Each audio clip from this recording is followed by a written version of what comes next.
Good evening. I'm Wendy Cotton, and this is my presentation on community organizing and advocacy. Thomasville stands at a crossroads.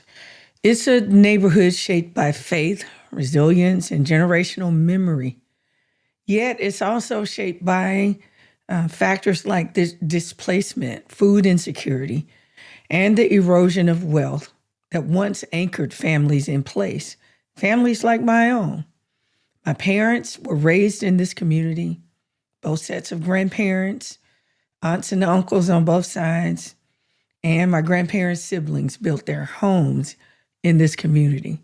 The church that has served 4 generations of my family is in this community. I'm inextricably connected to this community. Thomasville belongs to me, and I belong to Thomasville. So today I'm presenting a concrete organizing initiative rooted in public theology and structural advocacy, a micro-cottage village integrated with a community garden designed not solely to provide services, but to construct or reconstruct covenant community. Faith-based advocacy is not charity. It is structural transformation. Thomasville faces compounding pressures. Factors like rising rent, speculative development, these things accelerate displacement for long-term residents. The community meets the USDA definition of a food desert, which means there's limited access to fresh produce. Decades of redlining and disinvestment have stripped away pathways to generational wealth, the kind of wealth that my grandparents and my parents enjoyed in this community. McKnight and Plummer remind us that organizing begins with an honest analysis and an assessment of structural conditions. Kazanskia argues that faith institutions must function as moral agents within these systems. This initiative begins by naming the crisis beneath our feet. So the vision is simple, but it's comprehensive. 10 to 15 energy-efficient micro-cottages arranged around a central garden community, or community garden, and a shared gathering space. Housing justice and food sovereignty are not separate issues. They are connected expressions of dignity and stability. Drawing from Lee's covenantal framework and Marshall's creative placemaking model, this initiative treats space as the theological infrastructure that it is. The built environment becomes then an instrument of belonging. This initiative is grounded in three theological commitments. 1, covenantal organizing. Lee reminds us that covenant binds communities through mutual obligation, not transactional obligation. Secondly, value relational authority. Boone argues that leadership legitimacy flows from alignment within shared moral convictions, not institutional positions. And third, ethical advocacy integrity. Kazanskia insists that organizing methods must reflect the justice that they seek. These are not decorative theories or ancillary theories. These are operational principles.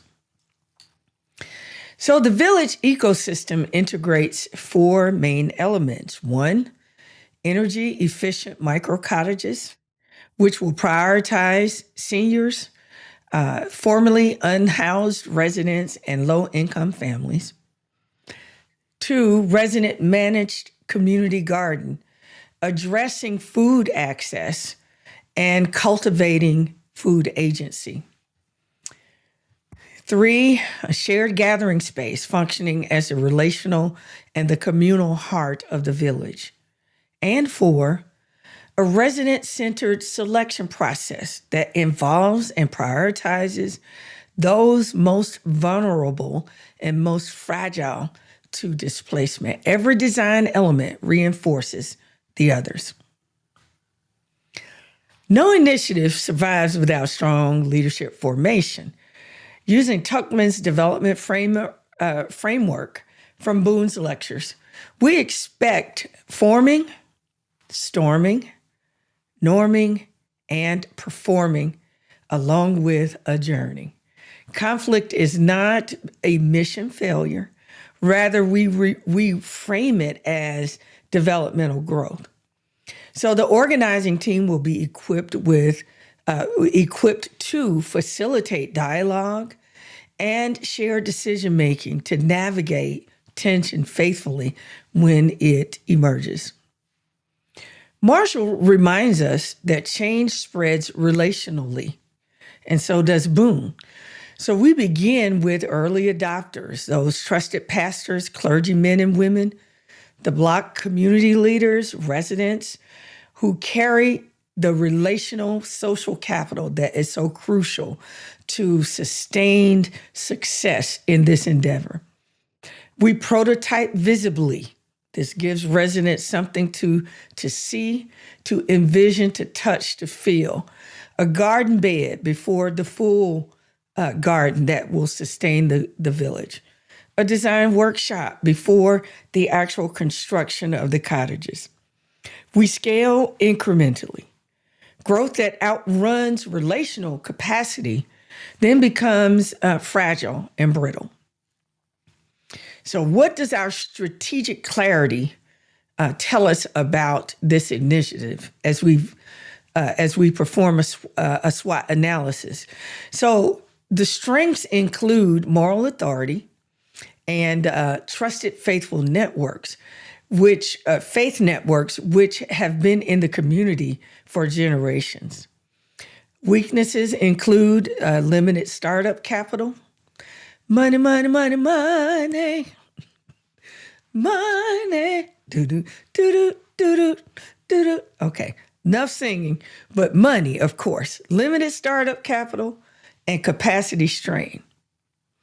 Opportunities include federal housing grants, urban agricultural partnerships, and threats, which we should always have our head on the swivel to be assessing the threats continuously through this process. They include zoning restrictions, developer resistance and reluctance, and in my assessment, gentrification pressures.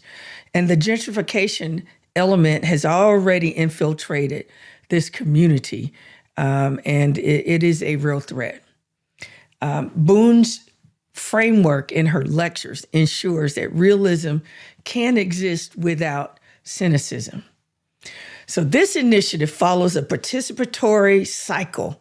It is not linear, it is cyclical, and is grounded in asset-based organizing. Phase 1, we research and we listen. We hold sessions with the residents so that they can name the pain points and what they perceive as assets. Phase 2, participatory planning. We co-design with the architects, with the community leaders, and with future residents. Phase 3, pilot implementation. Start small, 4 to 6 cottages and initial garden plots, and then we scale from there. Phase 4, evaluate and calibrate using both quantitative.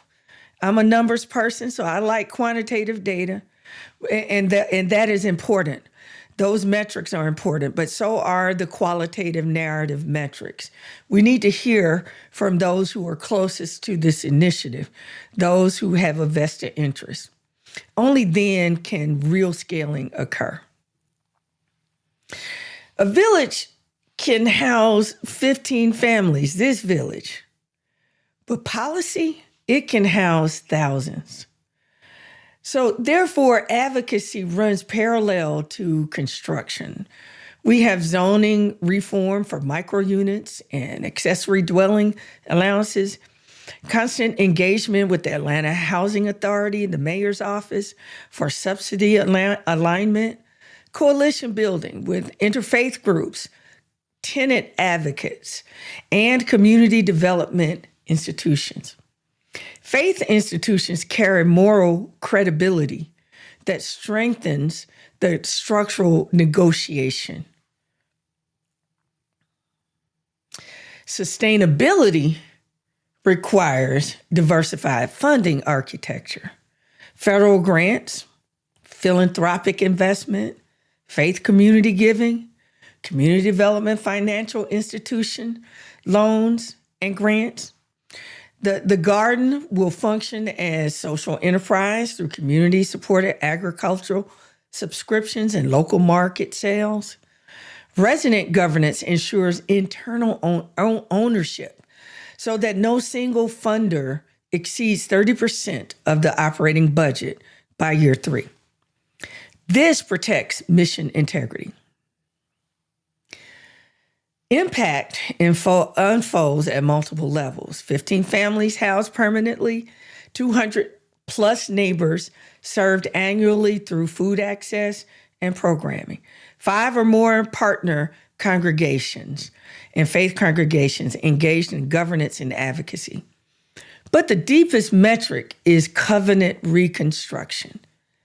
Lee describes covenant as relational repair between people, between institutions, and land. That is the ultimate outcome. So Thomasville's challenges are real, but they are not final and they are not fatal. Faith-based advocacy is not about temporary relief. It is about restructuring the conditions that produce flexibility. The Micro-Cottage village is not a pilot, it's a promise that land can serve people rather than markets, a promise that covenant can replace commodification. The question before us is not whether the resources exist, they do.